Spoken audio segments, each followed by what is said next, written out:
11장 1절 2절.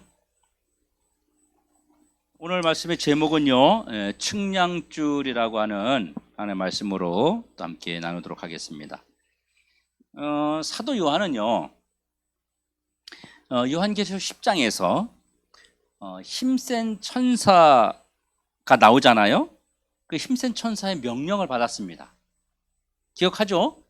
힘센 천사, 땅을 밟고 있고 바다를 밟고 있고 막 이런 힘센 천사. 이게 바다와 땅을 밟고 서 있는 이 힘센 천사가 요한에게 10장에서는 두루마리를 받아 먹어라 이렇게 이야기했어요. 그리고 11장에 와서는 갈대 같은 지팡이를 주면서 성전을 측량하라 이렇게 또 이야기하시는 거예요. 이 명령을 사도 요한이 받았어요. 여러분, 측량이라는 게 뭐예요? 자로 재는 거예요. 지금 요한이 사용하고 있는 이 측량하는 도구, 측량 도구는요, 이 자인데 바로 길이를 재는 도구라는 거예요. 그렇다면 요한이 받은 사명은 이 성전의 길이를 자로 재라는 말인가요? 그리고 성전과 제단, 그랬으니까 제단의 규모를 알아보라는 말씀입니까? 예를 들어서 이 제단이 지금 말하면 이 강대상이 세로는 몇이고 가로는 몇이고 높이는 몇이고 이런 것들을 재라는 겁니까? 이게 제단이니까, 구약시대에. 또 하나님은 그 안에서 경배하는 자들을 자로 재라 그렇게 말씀하셨어요.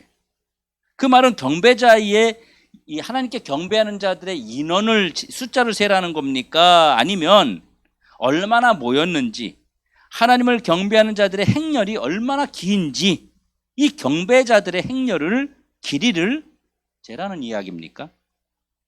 이런 몇 가지의 하나님의 천사를 통해서 측량하라는 말에 대한 의문점을 우리가 가질 수 있다고 하는 것입니다.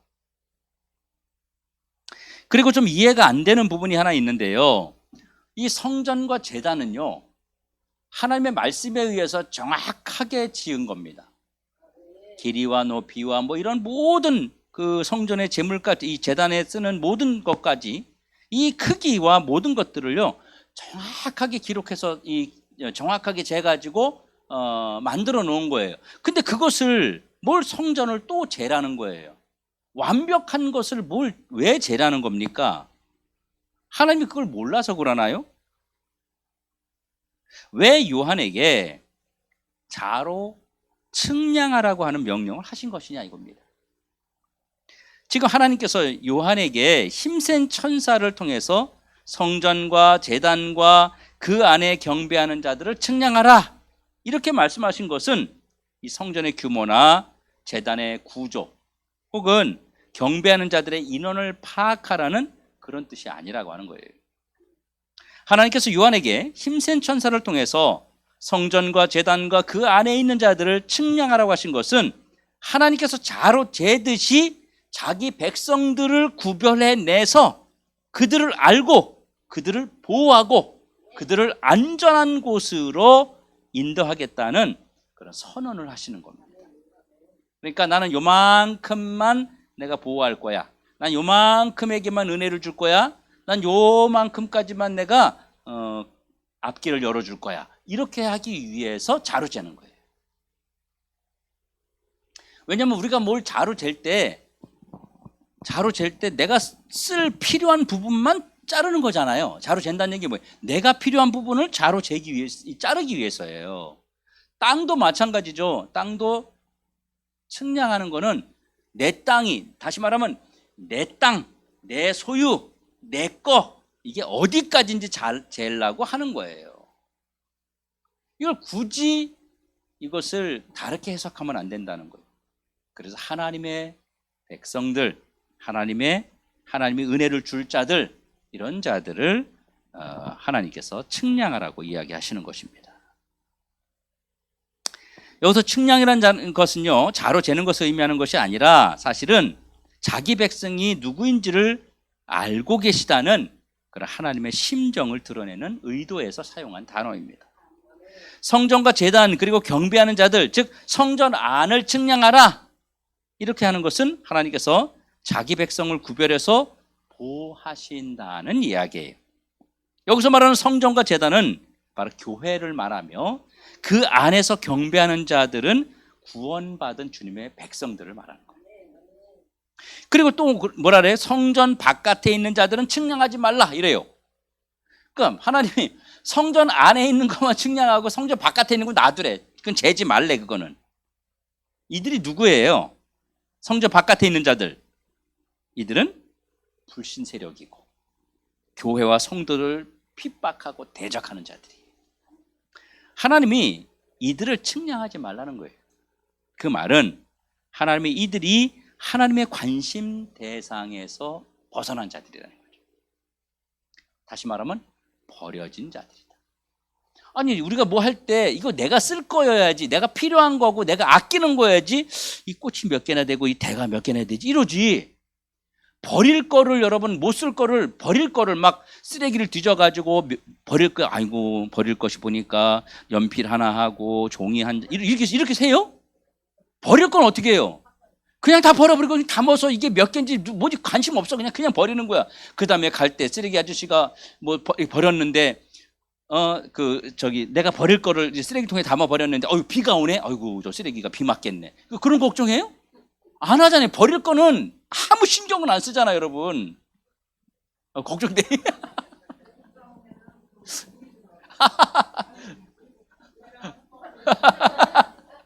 뭐 그런 건 어디서 있는데 하나님은 버릴 자들에 대해서 관심이 없다는 거예요.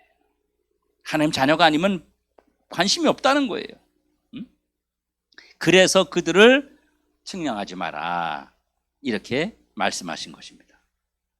이들을 측량하지 마라 이 말은 이들이 하나님의 관심 대상이 아니라는 거죠. 이들은요 정말 이 세상이 끝나는 마지막 때까지, 다시 말하면 주님의 재림하시는 때까지 이들은 뭐 한다? 교회를 공격하고 성도들을 힘들게 하고 하나님을 대적하는 자들이라는 거예요. 그러니까 하나님이 이들은요 하나님의 보호하실 대상이 아니라 뭐예요? 버린 자들이라는 거예요. 여러분 쓰레기 쌓아놓으면 돈 돼요? 냄새나고 막 그러잖아요. 예? 안 버리는 게 이게 문제가 있는 거잖아요. 하나님은 이들을 향해서 버린 자들이다 그렇게 말씀하시는 것입니다. 그리고 이들이 대적과 핍박을 하는 기간이 42달이래요 42달. 그러면 이 42달은 도대체 어느 정도의 기간일까요? 정말로 42개월 동안 핍박을 우리가 받는 것입니까? 42개월은 바로 교회 박해 기간이에요. 교회가 핍박을 받는 그 기간이에요. 이 교회 박해 기간은요 언제냐면 예수님이 처음 오셨을 때부터, 그래서 예수님 오셨을 때부터 핍박이 시작됐잖아요.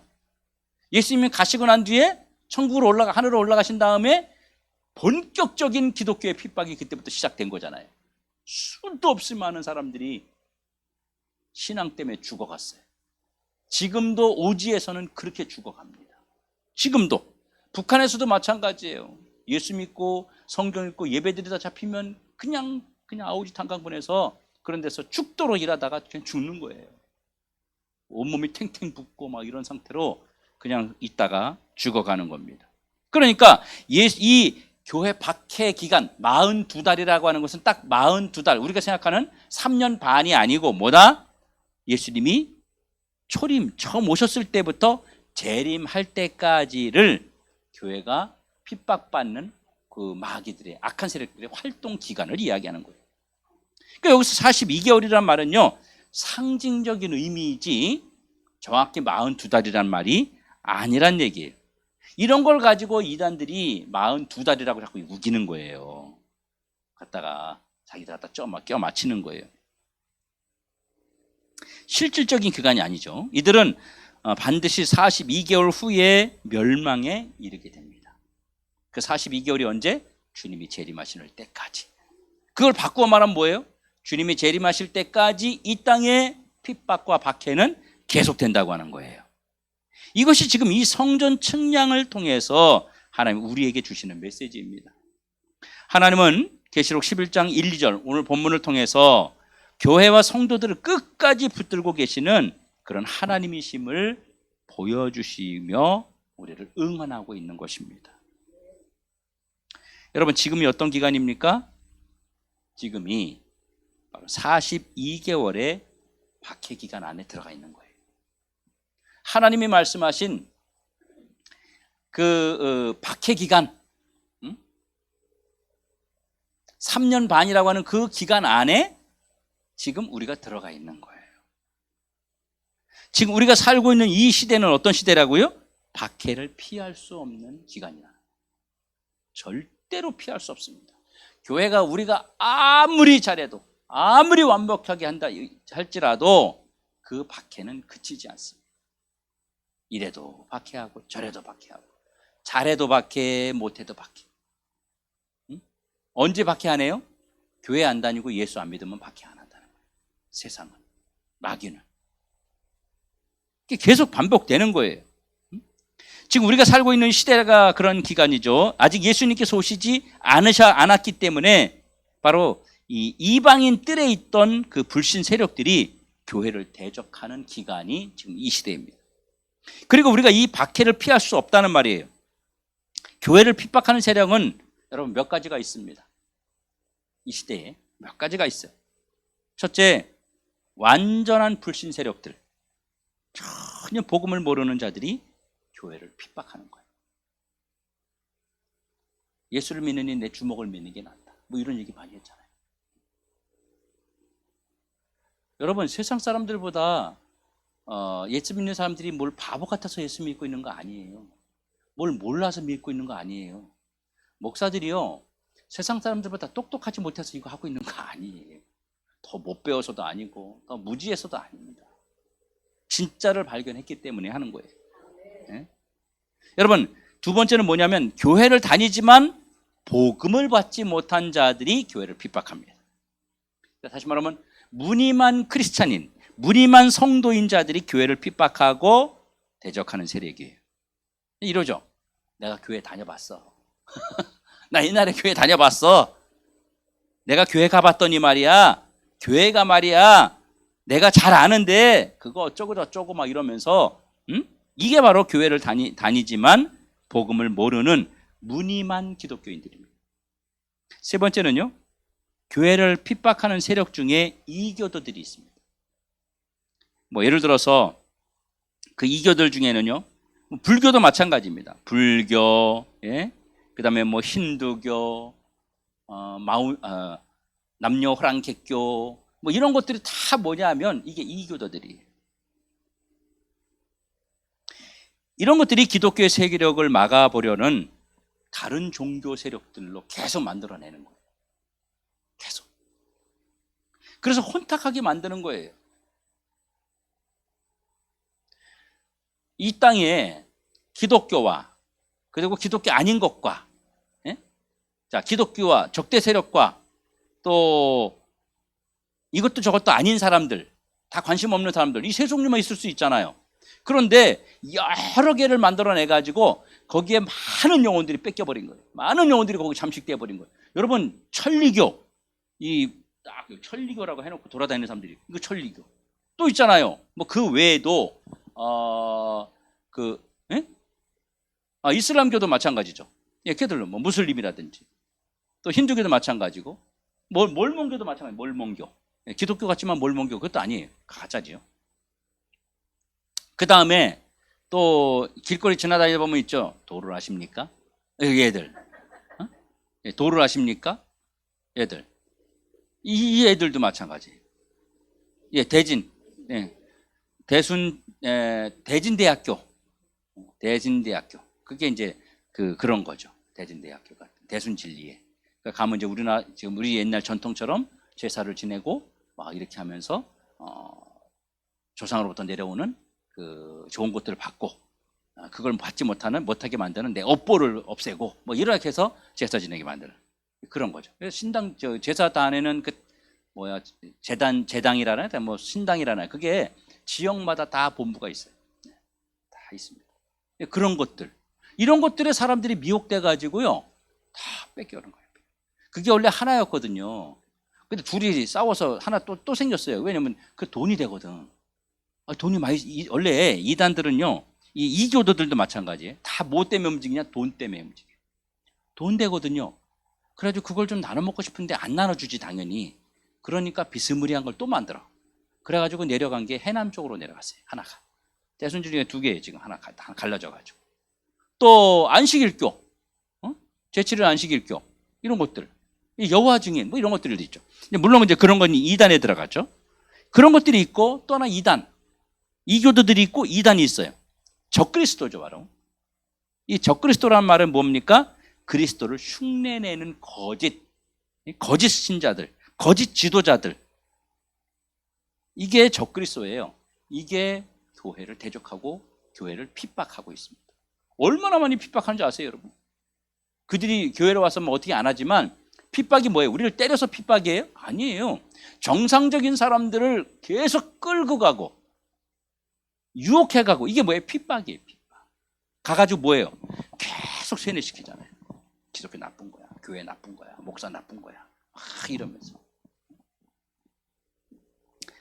그런 것들이 있습니다. 여러분, 우리가 이 42개월의 기간 동안에는 이들을 피할 수 없다고 하는 거예요. 다시 말하면 예수님의 초림 때부터, 오셨을 때부터 예수님이 다시 오실 때까지는 이게 42개월이에요. 이게 상징적 의미로. 그래서 피할 수 없어요. 42개월이면 여러분 몇 달이라고 했어요? 몇 년? 3년 반. 예수님이 이 땅에서 뭐 하셨어요? 3년 반 동안 공생이 하셨어요. 계시는 동안 어땠어요? 핍박이 계속 가해졌죠. 그 기간이 바로 예수님 초림부터 재림하실 때까지의 기간을 이야기하는 것입니다. 여러분, 이들은 없어지는 세력이 아닙니다. 이들이 언제 끝나느냐면 주님이 재림하셔야 끝나요. 그렇다면 어떻게 해야 됩니까? 우리가 이들을 피할 수 없기 때문에 이들에게 우리가 어떤 자세를 가지고 복음 운동을 해야 됩니까? 우리가 이들을 대적하고 이겨내야 된다는 거예요. 아니, 우리가 죽을 때까지 끝나지 않는 거라면 싸워서 이겨야 될 거 아니에요. 맨날 주워 맞고 그냥 있을 거예요? 안 되잖아요. 대적해야 될 거 아닙니까? 적이 쳐들어오면 어떻게 방어선을 구축해야 될 거 아니에요. 그게 뭐예요? 우리가 이겨서 싸우는 겁니다. 그러기 위해서는 우리에게 절대적으로 필요한 게 무엇입니까? 이들을 이겨내고 이들로부터 우리가 완전한 승리를 얻기 위해서는 어떻게 해야 돼요? 안전지대로 들어가야 돼요. 그 안전지대가 어디예요? 교회이고 예수 그리스도입니다. 바로 예수 그리스도를 붙잡고 예수 그리스도를 의지하고 예수를 만나는 것이 안전지대. 왜? 주님 뭐라 했어요? 자루 재라. 성전을 다 재라. 성전 안에 있는 자들을 다 재라. 이거 뭐 한다를 왜요? 보호하시려고. 그럼 성전 바깥에 있지 말고 어디 들어오면 돼요? 성전 안으로 주님에게 들어오면 뭐예요? 보호하신다는 얘기예요. 예수 그리스도가 절대 안전의 자리라고 하는 것입니다. 여러분, 이유가 뭐예요? 왜 예수 그리스도 안에 있는 자들이 절대 안전해요? 바로 주님께서 측량해서, 다시 말해서 주님이 보호해야 될 자들을 알고 계시며 그들을 지키고 보호하시기 때문이에요. 지금까지 우리가 사는 동안 사실 얼마나 많은 시련과 어려움과 고난과 환난이 우리에게 있었습니까? 이런 수많은 시련과 박해 속에서도 우리가 오늘까지 이렇게 견딜 수 있었던 것은 바로 예수 그리스도께서 나를 자로 재듯이, 측량하듯이 나를 정확하게 알고 계시면서 나를 돌보시고 지키시고 계셨기 때문이라는 것입니다. 그러니까 주님의 은혜인 거예요. 주님이 지금까지 우리를 보호하셨기 때문에 가능했던 거예요. 그러므로 우리는요, 주님의 절대 안전과 주님의 절대 보호가 우리에게서 계속 되어야 한다는 것입니다. 그러기 위해서는 어떻게 해야 됩니까? 우리는 구원의 확신을 가져야 됩니다. 이 구원의 확신은요, 두 가지 역할을 합니다. 하나님 나라에 대한 확신도 되지만요, 하나님께서 현재 나를 붙들고 계시다는 확신, 믿음, 이것이 어디서 오냐면 구원의 확신에서 와요. 구원의 확신이 있으면 하나님이 나를 지키시고 보호하신다고 하는 그 확신이 생겨요. 여러분이 구원의 확신을 가질 때마다 하나님의 보호를 강력하게 확신하게 되는 거예요. 그렇잖아요? 나 죽어도 천국 간다. 난 지금 죽어도 천국 간다. 이 구원의 확신이 있으면 어떤 환란이 와도 어떤 어려움이 와도 견딜 수 있는 에너지가 된다는 거예요. 그게 없으면 어때요? 아이고 큰일 났네. 아이고 그럼 어떻게 해야 되지? 산에 가서 좀 빌어봐야 되나?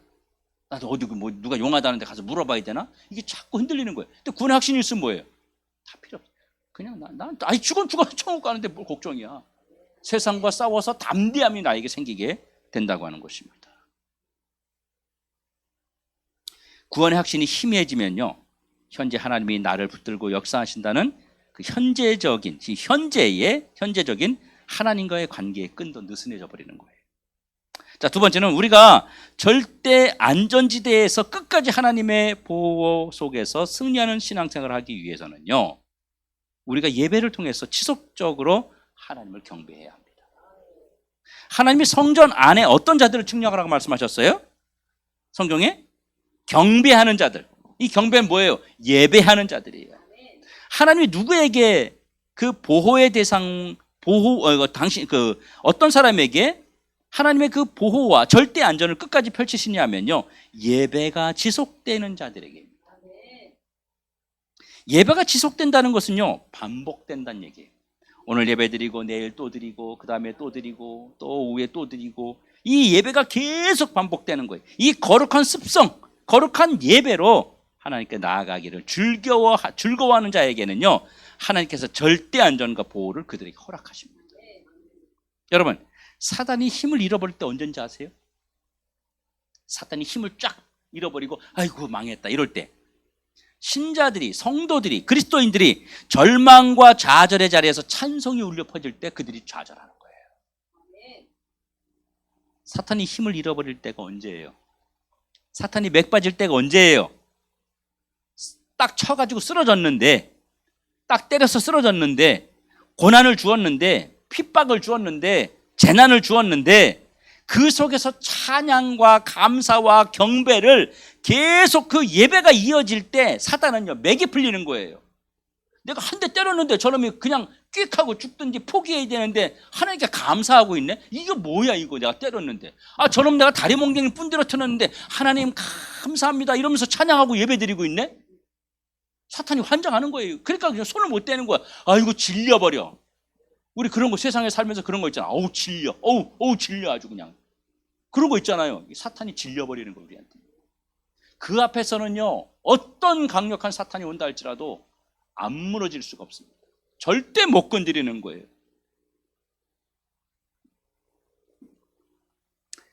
여러분, 내 주여 뜻대로란 찬양 여러분 아시죠? 내 주여 뜻대로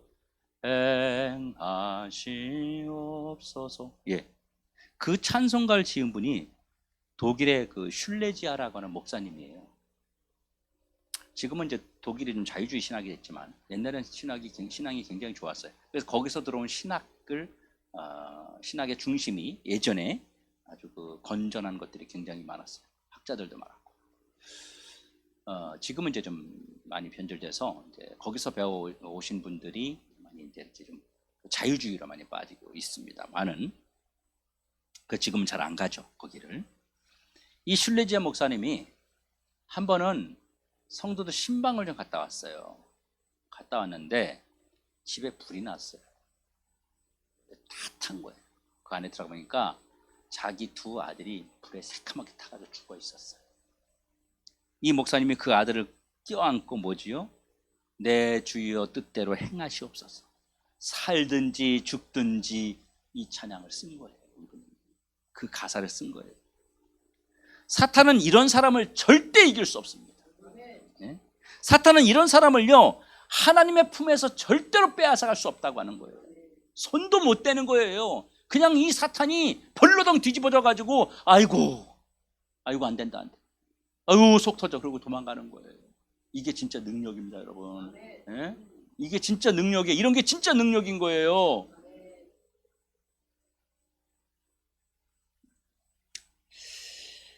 또 하나는 뭐예요? 하나님은 지금도 이 성경 또 이 말씀의 그 측량줄로, 하나님의 성경 말씀의 측량줄로 우리의 신앙과 삶을 제어하고 계십니다. 우리가 하나님 앞에 나와서 말씀을 들어야 되는 이유가 뭐냐 하면, 그 시간은 하나님이 나를 그 말씀을 통해서 자로 재어보는 시간이에요. 나를 저울로 달아보는 시간이란 말이에요.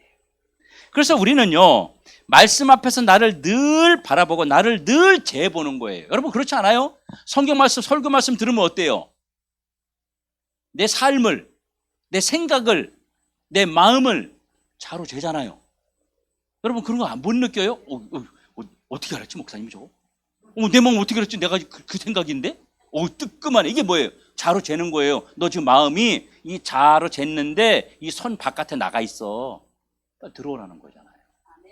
옳고 그름, 뭐가 잘못됐는지, 뭐가 옳은지, 뭐가 하나님 앞에 영광이 되는지, 뭐가 사탄이 좋아할 만한 것인지, 내 삶과 모든 마음과 내 형편과 이런 것들을 하나님의 자로 재는 거예요. 그게 뭐예요? 성경 말씀이에요.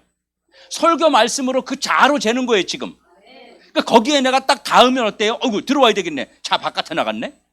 하나님이 줄을 쟀는데 그 바깥으로 내가 지금 나가 있네. 이걸 깨달을 수 있는 길이 뭐냐? 성경 말씀이라는 거예요. 더 구체적으로 말하면 설교 말씀이에요. 그래서 설교를 반드시 들어야 돼요. 그러니까 주일 예배를 빠지지 말라고 하는 얘기가 뭐냐? 인원 많으려고 아니에요. 그렇지 않아요, 여러분. 그렇지 않아요. 한 사람이라도 당신이 그 말씀에, 당신의 말씀, 하나님 말씀을 들어야 멀리 갔다가 돌아오는 거예요. 안 들으면요, 한두 끝도 없이 나가서 이게 어디가 길인지도 모르고 헤매다니고 있어요. 주님 앞에 안 나오는 사람들 삶을 보면요, 뻔해요. 그거는요, 세상에 젖어 살 수밖에 없어요. 하나님 줄을 쳐놓고 있다고요. 우리 신앙생활하면서 믿음 생활하면서 다 이 선이 있잖아요. 예를 들어서 우리 성도들은 교회 오면 그래도 하나님 앞에 늘 먼저 예배해야 되고, 교회 질서를 지켜야 되고, 주님 앞에 오면 항상 감사할 줄 알아야 되고, 찬양할 줄 알아야 되고, 기도해야 되고. 이게 뭐예요? 다 선이에요. 그래서 어떨 때 말씀 들으면 내가 기도 안 했구나. 맞아 내가 기도 안 했구나. 이 선을 하나님이 그어주는 게, 측량줄이 뭐냐? 성경 말씀, 하나님 말씀이란 말이에요.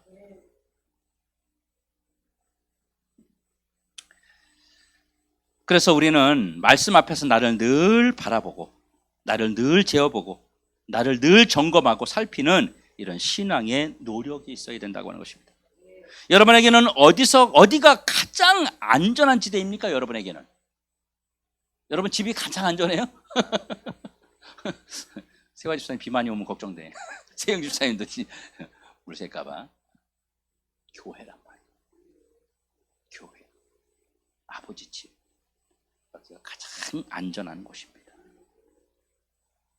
구원의 확신과 예배와 말씀의 측량줄을 통해서 우리에게 절대 안전과 절대 보호와 절대 하나님의 소유를 끝까지 붙들고 계시는 현장이 교회란 말이에요. 이 교회가 없으면요, 그 기준점이 다 없어져 버리는 거예요. 그래서 교회가 무너지면요, 다 무너진다는 얘기예요. 교회가 없어지면요, 세상이 다 무너진다는 얘기예요. 그래서 제가 설교할 때 계속 여러분에게 교회 중심 얘기를 하는 거예요. 이런 게 없으면 교회 영상으로 드리면 되지 이런 생각들 자꾸 하게 되는 거예요. 제가 어제 아침 8시에 이제 전 세계에 있는 이번에 이제 우리 박사학위 받은 박사님들이 이렇게 모여서 이렇게 화상으로 8시에 그 세미나를 했어요. 다 현재 고신대학원 교수님 한 분하고 우리 이제 이번에 이번이 아니죠. 지금까지 박사학위 받으신 분들이 자기들이 발치를 해서 또 발표하는 시간들을 4명이 또 가졌어요. 정말 큰 은혜가 됐어요. 정말 큰 은혜가 됐고, 또 굉장히 많은 것들을 배웠습니다. 알게 됐고, 내가 생각하는 그런 부분들을 이렇게 머릿속으로만 생각했던 거를 이렇게 정리를 해가지고 딱 들어올 수 있도록 그렇게 또 맞다. 그래서 내가 이런 생각을 가졌었고, 시대가 진짜 이렇게 흘러가는구나. 이런 것들을 이제 이 코로나 팬데믹 시대 이후에 교회가 어떻게 변해야 되는가, 또 그동안 어떻게 해서 어떻게 자기들이 지탱했는가, 이런 것들을 이제 발제를 해서 이제 얘기를 한 그 시간이었어요. 이번에 뭔 얘기 많이 했냐면 코로나 때에 그 많은 분들이 교회를 떠났어요. 근데 전체적으로 보니까 30% 정도가 교회를 떠났더라고요. 뭐 그 5명, 4명 교수님 5명까지 다 이렇게 박사님들이 발제를 하는데 거의 다 비슷했어요. 35%, 40%까지도 얘기를 하는데 교회를 떠났어요. 그런데 중요한 게 뭐냐면 그 어려움 가운데에서도 계속 예배를 드린 교회들은 굉장히 성장을 했다는 거예요. 도리어 신자들이 몰려오고 막 이런 일들이 생기고 여러 가지로 교회가 많이 성장했다는 거예요. 그런데 그런 반면에 대형 교회들은요, 겉으로 보기엔 티가 안 나. 워낙 많으니까 티가 안 나. 근데 목사님들끼리 그 사석에서, 공적으로는 얘기해, 사석에서 본인들 그 대형 교회, 우리나라는 이제 뭐 사랑의 교회니 막 또 명성교회 이런 데 있잖아요. 이런 교회 대체적으로 1년 예산이 한 100억 정도가 줄었대요. 100억 정도. 근데 이제 교회는 적자 아니래. 마이너스는 아니래. 왜 안 하냐더니 행사를 안 하기 때문에 지출할 일을 안 하기 때문에 티가 안 나는 것 뿐이라는 거예요. 성도가 30%가 줄었다는 거예요. 그런데 부흥한 교회는 다시 지금 그 어려울 때도 세워진 교회는 계속해서 예배 중심, 교회 중심으로 했던 교회들. 심한 경우는 그 부산의 세계로 교회 같은 경우, 고신 측인데 그 교회 같은 경우는 어떻게 했어요? 시에서 나와서 막 난리를 치니까요. 알았다 그러면 알았다 그러고서 각 부속실마다 20명씩만 다 집어넣어. 그리고 다 못 들어가잖아. 성도들 얘기한 거. 차 끌고 다 오라고. 주차장에다 따지고 주차장에서 예배 드리라고. 정 힘들면 교회 앞에까지 와서라도 예배 드리라. 집에 있지 마라. 절대 집에 있지 마라. 막 지독하리만큼. 그 막 시청 직원들하고 싸우고 막 그래도 목사님이 계속 한 거예요. 그 성도들이 진짜 참 잘 따라오. 그래도 다 20명씩 놓고 주일학교 애들도 다 따로 넣고 어른들도 다 차 타고 와가 자가용 끌고 차 타고 와서 차 안에서 유튜브 틀어놓고 핸드폰 켜놓고 거기서 예배 드리는 거예요. 교회는요, 이 마귀는요, 그래서 교회를 못 오게 만듭니다. 교회를 못 오게 만듭니다. 교회와 멀어지게 만듭니다. 그런데도 그렇게 지독하리만큼, 악착 같을 만큼 교회 중심의 신앙과 그런 것들을 성도들이 심어주려고 그렇게, 아니 다른 것들은 좀 유해해. 그분이 다른 것들은 아니 뭐 그래 근데 그것만큼은 절대로 안 놓는 거예요. 그것만큼은 원래 그런 분 아니거든. 원래 그런 분 아니에요. 그런데 그거 하나만은 아주 뭐 고집스러울 정도로 그렇게 뭐 장로들 그 얘기 다 소용없어. 무조건 이거 해야 된다는 거. 하나님이 그런 교회에 복을 주고 그런 성도들에게 복을 주는 거예요. 악착같이 주님, 악착같이 교회, 악착같이 예배, 악착같이 찬양, 그런 성도와 그런 교회에 복을 주는 겁니다. 그 교회가 복을 받았어요. 성도가 처음에는 뭐 엄청 줄었는데 지금 더 많이 들었어요. 지금은 더 부흥되고 재정도 막 넉넉하게 하나님 채워주시고. 교회가 하나님이 말씀하시는 가장 큰 안전지대라는 거예요. 그러므로 우리는 교회를 떠나면 안 되는 거예요. 하나님은 교회 안에서 우리를 측량하세요. 다른 데가 아니라 교회 안에서 측량해요. 하나님은 교회 안에서 우리를 보호하세요. 하나님은 교회 안에서 우리를 살펴보고 계세요. 하나님은 교회를 통해서 우리에게 끊임없는 그 하나님의 놀라운 은혜들을 계속 공급해 주기 위해서 자로 재가지고 이 안에 들어오라는 거예요. 자꾸. 여러분, 측량하는 자는 바로 뭘 말하냐면 복음 전파 행위입니다. 우리가 나가서 자로 재야 되잖아요. 이 말씀 우리에게 자로 준 거예요. 하나님이 지금. 그럼 뭐 우리가 나가서 복음을 전할 때 그 안에 누가 탄생해요? 하나님의 택한 자녀들이 새로 탄생해요. 또 어떤 자들은요, 택자가 아닌 것이 딱 자로 재져요. 그렇죠? 우리가 말씀을 전할 때. 그러니까 이 복음이 우리가 지금 뭘 들고 나가느냐? 측량줄을 들고 나가는 거예요. 사도 요한에게 3m 정도 되는 갈대를 주면서 측량해라 했던 것처럼 저와 여러분에게는 하나님의 말씀을 주어서 이 말씀으로 측량하라고 주시는 거예요. 가서 복음을 전하면서 어떤 사람은 오늘 복음 전했잖아요. 이게 뭐예요? 측량줄을 갖고 전한 거예요, 복음으로. 그랬더니 그분이 어때요? 택한 자니까 얼렁 안으로, 그 줄 안으로, 이 측량 자로 잰 그 줄 안으로 얼렁 들어오는 거예요. 이게 구원받은 자예요. 구원받은 자 하나님 백성은요, 반드시 하나님이 그 안에 뭘 심어놔요?